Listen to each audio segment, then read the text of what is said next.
灰老鼠钻进沙发缝隙，来回穿梭躲避追捕，把小花猫绕得晕头转向。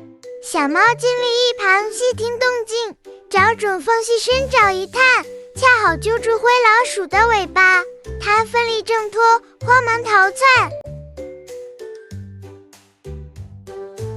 The gray mouse got into the gap in the sofa, shuttled back and forth to avoid pursuit, and made the little tabby cat dizzy. The kitten stood quietly and listened carefully. He found the gap and stretched out his paws, and just happened to grab the gray mouse's toe. It struggled to break free and fled in a hurry.